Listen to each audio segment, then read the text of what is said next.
Mets un pouce bleu, commente cette vidéo et partage à tous ceux qui en soient des nouveautés.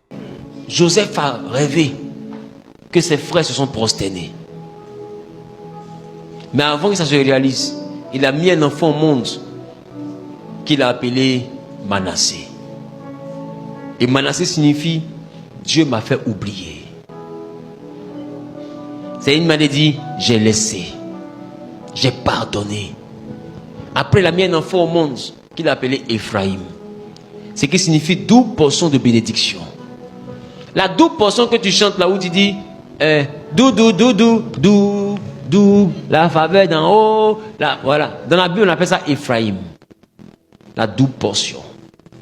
Ephraïm ne vient pas au monde si Manassé ne vient pas au monde. Manassé, là, c'est Dieu qui me fait laisser tomber. Mais toi, tu pries Dieu qui doit te lever, mais tu n'as rien laissé. Tout est dans ton cœur, rangé en ordre, date par date. Tu maîtrises tout ce qu'ils ont fait, comment ça s'est fait. Même ce qu'ils ont oublié, toi tu peux rappeler la virgule. Tu dis non, à partir de là, il y avait une virgule. Aïe. À l'oral, là, toi tu as eu virgule. Oui. Ce qui commence à te dire. Et tu maîtrises. Dis à ton voisin, laisse. Lâche prise. Pardonne à ton père. Pardonne à ton père. Il a tout pour t'aider, t'as pas aidé, c'est pas grave. Pardonne à ta mère. Elle n'a pas été une bonne mère. Pas grave. Dans ton chemin de vie, là, il fallait que ta mère se désengage. Que ton père se désengage. Pour que la gloire de Dieu se manifeste dans ta vie. C'est comme ça que tu dois voir ça.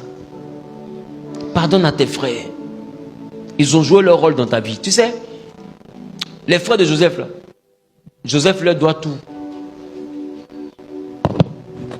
C'est vrai, ils sont méchants pour le vendre qu'il a devenu premier ministre.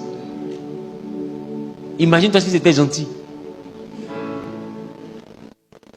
Les Ismaélites vont venir, on veut le peuple l'envoyer en Égypte. Non, Joseph joujou. On ne veut pas, ils allaient se battre même les Ismaélites. En réalité, ils se battent contre quoi? Contre les Ismaélites, mais contre son élévation. L'élévation, on attend où? Donc il faut qu'il soit méchant. Méchant au point de simuler sa mort. Méchant au point de le vendre. Et c'est cette méchanceté-là qui était à la base de la réalisation du rêve de Joseph. Je vous dis une chose. Tout ce que les gens vous font comme méchanceté a pour but de réaliser la prophétie de Dieu dans votre vie. Ne voyez pas ça comme le but de vous détruire. Non. Jésus dit cette maladie n'est pas la mort. Mais c'est pour la gloire de Dieu. Cette méchanceté n'est pas la mort. C'est pour la gloire de Dieu. Ne leur en voulez pas. Bien au contraire. Bénissez Dieu pour leur vie. C'est ce qu'ils ressentent pour vous là, de négatif que Dieu va utiliser pour faire votre élévation. Quand Joseph a compris ça le jour, il a vu ses frères.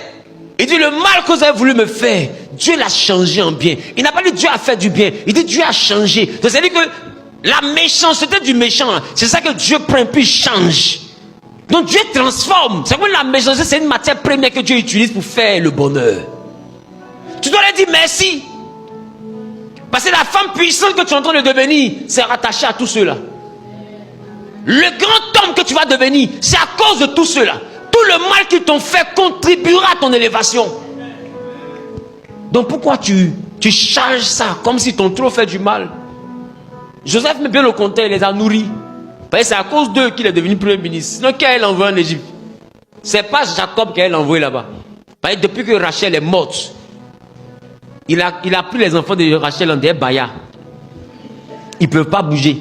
Il a fait un habit spécial pour eux. Donc c'est à quel moment Joseph va en Égypte? Ça ne va jamais se produire du vent de Jacob. Jamais. Or la prophétie doit se réaliser. On fait comment? Il faut des méchants. La Bible dit, ils ont commencé à haïr Joseph. Toi, si tu es là, tu te plains. Je ne sais pas pourquoi. Partout où je vais, c'est comme ça on ne me supporte pas. Seigneur, pourquoi on doit te supporter? Tu n'es pas encore arrivé là où Dieu veut t'envoyer. On doit te supporter pourquoi? Tu es la seule, tu souffres. En fait, tu as un problème de personnalité. Tu souffres d'un vide émotionnel, d'un problème d'affection. Tu cherches l'affection partout. On a qu'à t'aimer. Tu t'appelles amour. Je ne sais pas. Tout le monde a qu'à t'aimer. Et quand tu pleures, on ne m'aime pas. Bah, tu dis, il y a des personnes qu'on me rejette. Qui te rejette? Ils font le travail. L'ouvrier mérite son salaire.